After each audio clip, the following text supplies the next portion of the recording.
नमस्कार दोस्तों, मैं अंकुर उपाध्याय स्वागत करता हूं आप सभी का एक बार फिर से अपनी नई वीडियो में। बाजार में दोस्तों तेजी मंदी के बीच में कामकाज होता हुआ दिखा है, लेकिन एट द एंड अगर आप देखें तो निफ्टी हरे निशान में ट्रेड कर रहा है। अभी भी 23 मिनट बचे हुए हैं, हालांकि बाजार बंद होने में। करीब 15 पॉइंट ऊपर है निफ्टी 23,675 पे। मॉर्निंग में करीब 23,860 का हाई लगाया है निफ्टी ने, तो ऊपर से तो काफ़ी अच्छा खासा नीचे आ गया है और नीचे करीब 23,596 का लो है। नीचे से करीब 80 पॉइंट ऊपर है और ऊपर से करीब 180 पॉइंट नीचे है। तो मार्केट ऊपर से नीचे आया है, लेकिन नीचे सपोर्ट लेने के लिए भी पूरी तरीके से तैयार है। मैं आपको दो चीज़ें बताता हूँ। पहली, नीचे से ऊपर आया है ये स्ट्रेंथ है, ऊपर से नीचे आया है ये वीकली एक्सपायरी का प्रेशर है, नीचे नहीं आया है। अगर आज थर्सडे नहीं होता तो आज भारतीय बाजार अभी आपके लिए 23,700 के ऊपर ट्रेड कर रहा होता। इतना मैं आपसे कह सकता हूँ। ऐसा मैं क्यों कह सकता हूं वो समझिए। आज सेंसेक्स की एक्सपायरी है, वीकली एक्सपायरी, और सेंसेक्स अपनी वीकली एक्सपायरी के चलते प्रेशर में दिख रहा है हम सभी को और इसीलिए नीचे खड़ा है। अदरवाइज कल अमेरिका के बाजार में शानदार तेजी देखने को मिली है। ऊपर गए अमेरिका के बाजार और बहुत अच्छा खासा ऊपर गए हैं, ऐसा नहीं है थोड़ा बहुत ऊपर गए हैं। करंट सिचुएशन में आपको डाउ फ्यूचर्स भी ऊपर ही दिख रहे हैं, तो एक और पॉजिटिव ट्रिगर। कच्चा तेल गिर गया है दोस्तों, एक बार फिर आधे % से ज्यादा की गिरावट है। $104.36 प्रति बैरल पे कच्चा तेल आ चुका है। $104 प्रति बैरल के पास कच्चे तेल का ट्रेड करना, मैं बताना चाहूंगा आपको, बेहद पॉजिटिव है, क्योंकि कल हम 111 पे थे। $7 प्रति बैरल सस्ता हो गया है कच्चा तेल। काफी पॉजिटिव ट्रिगर है मेरे हिसाब से। पूरे एशियन मार्केट में आपको एक तूफानी तेजी देखने को मिल रही है। तो चौतरफा पॉजिटिव ट्रिगर्स के बावजूद हम लोग ऊपर नहीं जा पाए बिकॉज ऑफ एक्सपायरी। ये आपके लिए हो गई छोटी मोटी अपडेट। अब आता हूं बड़ी अपडेट पे। दोस्तों, जो अचानक से कच्चा तेल गिरा है और डाउ फ्यूचर्स जो 100 पॉइंट समथिंग नीचे थे 100 पॉइंट ऊपर हो गए हैं, उसके पीछे बड़ा कारण है कि राउटर्स के हवाले से कुछ न्यूज आई हैं।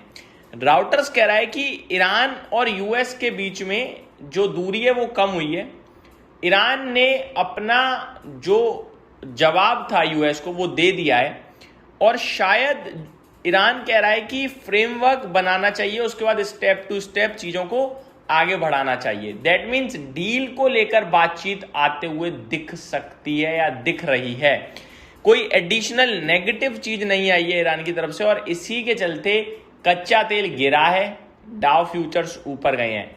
आज शाम प्रेसिडेंट ट्रंप की तरफ से कुछ बड़ी अनाउंसमेंट आ सकती हैं, इधर पॉजिटिव साइड और नेगेटिव साइड, वो मैं नहीं कहूंगा, कुछ भी हो सकता है, लेकिन पॉजिटिव की ज्यादा उम्मीद है। बिकॉज अभी जो करंटली ईरान की तरफ से या जो राउटर्स की तरफ से 2-3 न्यूज फ्लैश हुई, उसमें आपका कच्चा तेल नीचे गया है, उसमें डाउ फ्यूचर्स ऊपर गए हैं, तो हम पॉजिटिवली लेके चल रहे हैं।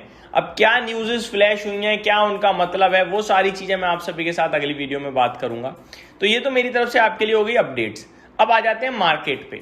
निफ्टी फ्लैट है, जितना हो सकता है उतना फ्लैट है, 10 पॉइंट ऊपर 10 पॉइंट नीचे या बिल्कुल फ्लैट।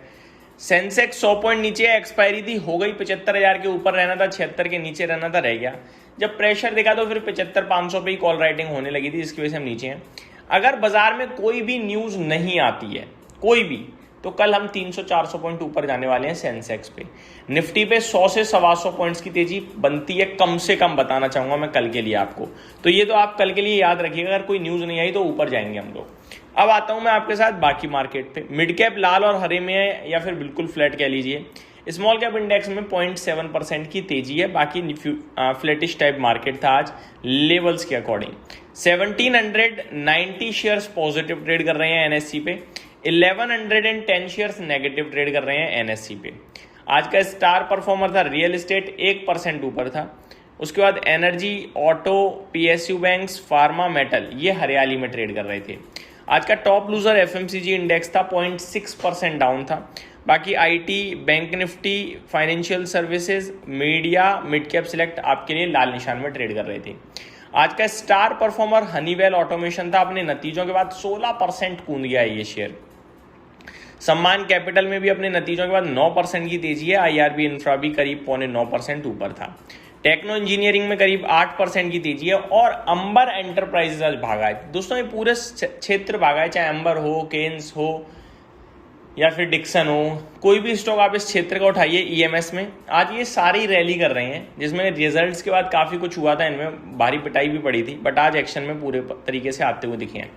टॉप लूजर में जुबलिएंट फूड, धंधे को लेकर बड़ी चिंता है भाई साहब, एक बार फिर खराब नतीजे माने हैं बाजार ने और 0.8% टूट गया है। पीआई इंडस्ट्रीज 5.5% नीचे है, एरिस लाइफ साइंसेज 5.25% नीचे है, बॉश 4%, ओला इलेक्ट्रिक 4% नीचे ट्रेड करता हुआ दिख रहा है इस समय।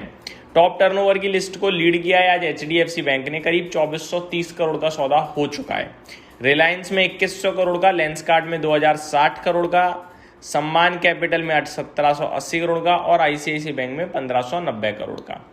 इवेंट्स की बात करी जाए तो आज ITC hotel, PL global industries, GM breweries ये कुछ एक्स डिविडेंड ट्रेड कर रहे थे। रिजल्ट्स की बात करी जाए तो आईटीसी के नंबर्स आने हैं, अभी एलआईसी के नंबर्स आने हैं, मैक्स हेल्थ केयर, गेल, एलजी इलेक्ट्रॉनिक्स, औरबिंदो फार्मा, काफ़ी नंबर्स आ भी गए होंगे जो मैंने अभी रीड नहीं करे हैं।